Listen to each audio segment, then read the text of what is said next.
Akhir ni Kish, saya nak bawa anda kembalilah daripada Eropah itu ke Asia Tenggara. Di hari Khamis yang lalu, saya bersama-sama dengan dua pandit kita, Mak Yu dan juga Farizal Malias, buat satu game yang sangat-sangat menarik lah, yang sangat kami tunggu, iaitu pasukan Persib Bandung menentang Selangor dalam saingan ACL2. Perlawanan berakhir dengan kemenangan kepada pasukan Persib Bandung 2-0.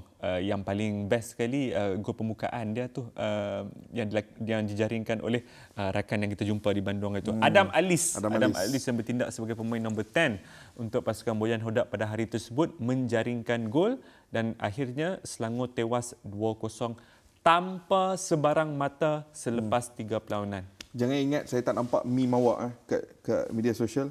Faizal Halim dan Beckham Putra yang Spiderman. Spiderman tiru. Siapa? Adakah awak saya? Adakah saya awak? Saya tunggu tu minit ke-65 macam tu baru Beckham Putra masuk, baru saya tweet. Kedua-duanya sememangnya corak permainan yang sama lah. Yeah. Cuma aku nak cakap, hari tu aku ada borak benda ni dengan sahabat kita Chun Hang di Malaysian Football Pod di mana kita menyentuh dan dia ada kongsikan satu pandangan yang aku sememangnya sangat bersetuju dengan. Pandangan dia adalah bagaimana pasukan Selangor ada sejenis naivety dalam cara mereka menekan tempoh hari. Bermain away from home, menentang pasukan Boyan Hodak yang bukannya terkenal dengan building up from the back. Tetapi pasukan Selangor menekan tinggi dan meninggalkan terlalu banyak ruang di bahagian belakang di antara midfield dan defense yang dieksploitasi berkali-kali dengan mudah oleh Persib. Boyan Hodak, sesiapa sahaja yang mengikuti Boyan Hodak dari dulu akan sentiasa tahu bahawa pasukan Boyan Hodak adalah pasukan yang primary ability dia adalah untuk go direct. Dia takkan fancy build up, take risk from the back, tak. Go direct, make full use of set piece. Tetapi pada waktu yang sama, pasukan Persib Bandung di bawah Boyan Hodak musim ini ada variasi.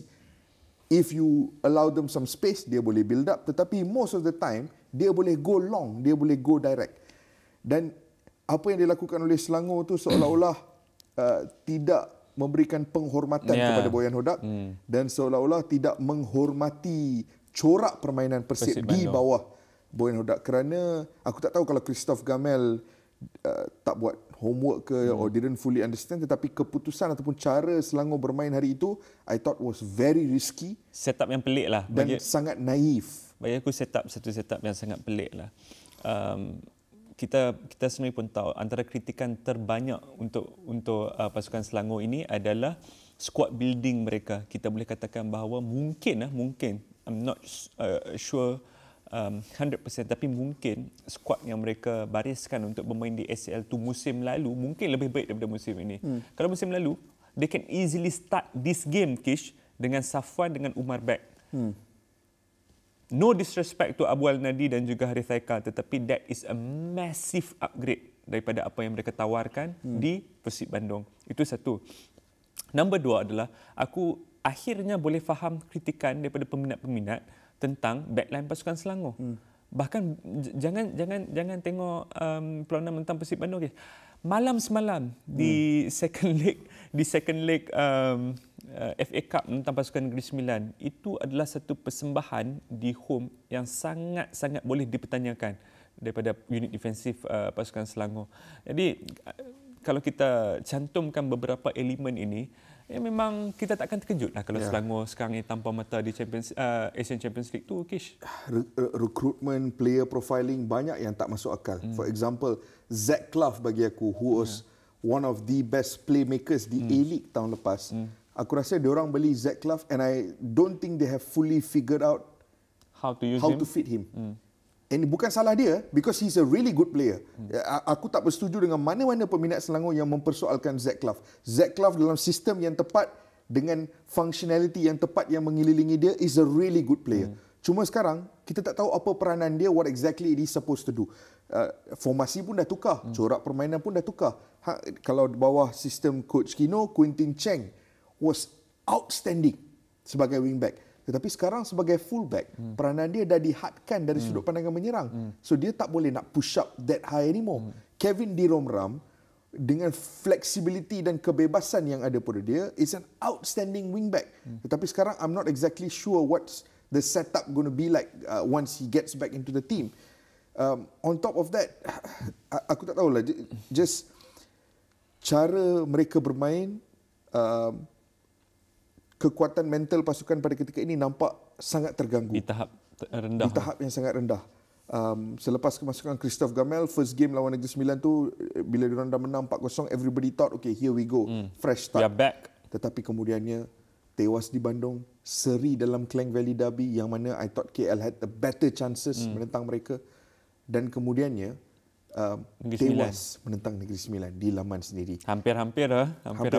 Di saat kita merakam perbincangan ini, mereka akan bertemu Sabah hujung minggu ni dalam aksi Liga Super, tetapi kemudiannya ada perlawanan yang jauh lebih besar menentang Persib Bandung minggu depan.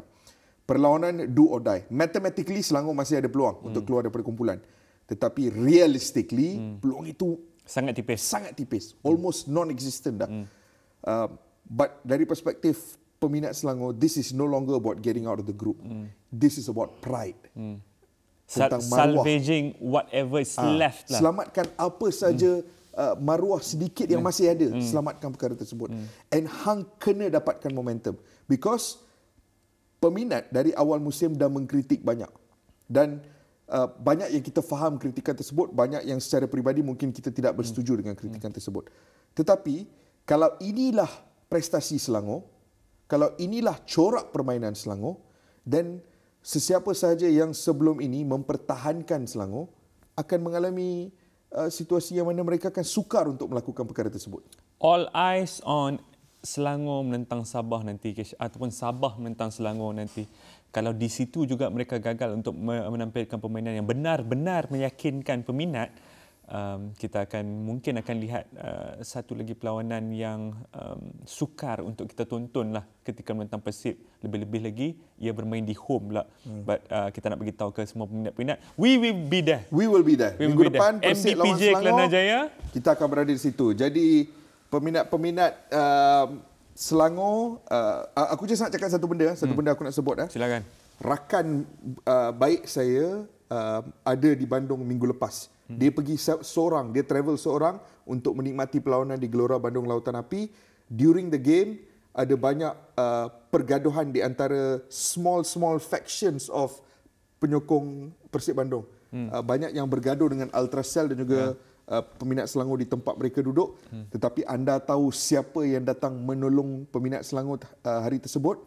Vikings. Ya. Kumpulan Vikings yang diketuai oleh Pak Tobias. Mereka yang banyak membantu Ultracell. Rakan saya, nama dia Derek, yang turut berada di situ, dia memberikan kredit sepenuhnya dan sangat berterima kasih kerana atas bantuan daripada Vikings dan cara mereka memberikan protection kepada peminat Selangor tempoh hari, membantu mereka meninggalkan stadium dan pulang dengan selamat. Jadi hujung minggu ni, kepada sesiapa saja daripada Vikings yang turun ke bumi Malaysia, kita akan jumpa anda di situ.